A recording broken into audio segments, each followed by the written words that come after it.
مفتی صاحب آپ کی بارگاہ میں ایک سوال ہے، اگر اولاد نماز نہ پڑھے تو کیا اس کا گناہ والدین پر ہوگا؟ والدین اگر کسی بھی نیک کام کا بچوں کو کہتے ہیں یا جو ہے وہ گناہ سے بچنے کے لیے کہتے ہیں تو یہ والدین کی ذمہ داری بھی ہے، مگر اس میں ایسا نہیں ہے کہ اولاد اگر نہیں مان رہی تو بعض اوقات والدین یوں خاموش ہو جاتے ہیں کہ بھئی یہ عمل نہ کر کے ہمیں گناہ گار بنا رہے ہیں۔ تو ایسا نہیں ہے، آپ کو بہرحال آپ کی نیکی کی دعوت کا ثواب ملتا رہے گا اور اس کو کرنا ہی چاہیے۔ کئی جگہوں کے اوپر والدین پر ہی یہ ذمہ داری ہوتی ہے کہ جو چھوٹے بچے ہیں کہ وہ بلوغت کے قریب ہیں، 7 سال سے بچوں کو نماز کا حکم ہے، تو اب اس کے بعد اگر والدین پڑھاتے نہیں ہیں، انہیں اٹھاتے نہیں ہیں، بچوں نے تو اٹھنے میں ضد ہی کرنی ہوتی ہے، لیکن اسکول کے لیے وہی والدین جو ہے وہ بچوں کو جو ہے وہ ہاتھ سے پکڑ کے کھڑا بھی کر دیتے ہیں اور انہیں برش بھی کروا دیتے ہیں اور تیار کر کے اسکول بھی بھیج دیتے ہیں، لیکن وہی والدین اسی اسکول ٹائم سے 15 منٹ پہلے جو نماز فجر کا وقت جا رہا ہوتا ہے اس وقت بچوں کے ساتھ وہ جو ہے وہ زبردستی اٹھانے میں نہیں کرتے۔ پیار محبت یعنی پیار محبت کیا، بچے کو اس کے حال پر ہی چھوڑا ہوا ہوتا ہے انہوں نے اس معاملے میں، ایک دو آوازیں دی نہ دینا برابر، ہاں آوازیں دے دیتے ہیں بس، اس کے علاوہ نہیں۔ حالانکہ یہاں پر والدین کی یہ ذمہ داری ہے کہ اولاد کو نماز کے لیے اٹھائیں۔ ہاں جب بچے بالغ ہو گئے ہیں تو اب بھی حتی الامکان کوشش کریں، اور اس کی بڑی پیاری جو ہے وہ مثال جو ہے وہ علماء نے دی ہے کہ جناب اگر گھر کے اندر جو ہے وہ آگ لگ جائے تو آپ بچے کو کیسے بچائیں گے اس آگ سے؟ فقط آوازیں دیں گے یا جو ہے وہ اسے جو ہے نا وہ کتنی ہی زبردستی سو رہا ہو آپ اسے اٹھائیں گے، پکڑیں گے، ہاتھ سے پکڑیں گے، پاؤں سے پکڑیں گے، کھینچ کھانچ کے آگ سے باہر لائیں گے؟ تو یہ جو قرآن کریم میں ہمیں کہا گیا کہ قوا انفسکم و اہلیکم نارا، اپنے آپ کو اور اپنے اہل و عیال کو آگ سے بچاؤ،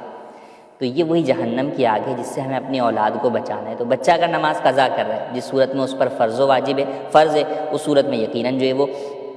آگ کے اندر جو ہے وہ جا رہا ہے۔ جس صورت کے اندر فرض نہیں ہے، بالغ نہ ہونے کی صورت میں، تو بھی بہرحال احکام دین پر عمل کرنے کے اعتبار سے ہمیں جو ہے وہ اس کو نماز کے لیے اٹھانا چاہیے اور زبردستی اٹھانا چاہیے۔ تو اس معاملے میں والدین کو سستی نہیں کرنی چاہیے۔ اس کے علاوہ اور دیگر چیزیں جیسے بچے جو ہے وہ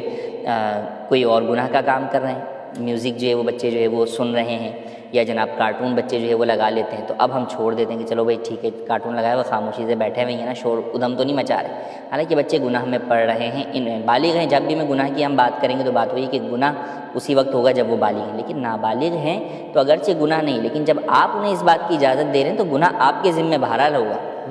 کیونکہ بطور والدین تو تربیت آپ کے ذمہ ہے کہ آپ بچوں کو ان چیزوں سے روکیں، گناہ کے کاموں سے۔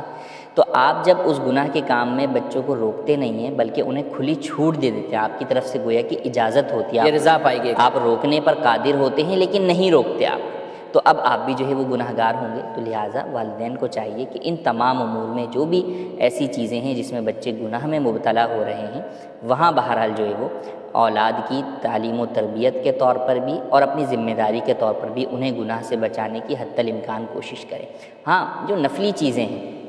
اس کے اندر آپ کہتے ہیں بچے مان جاتے ہیں تو اچھی بات ہے، ان کے احسن انداز میں جو ہے وہ آپ ان کی تربیت کریں۔ اب اگر اس میں بچہ نہیں مانتا تو ٹھیک ہے، اس کے اندر جو ہے وہ گناہ گار بچہ بھی نہیں ہے، والدین بھی گناہ گار جو ہے وہ نہیں ہے، لیکن جو بھی فرائض و واجبات ہیں،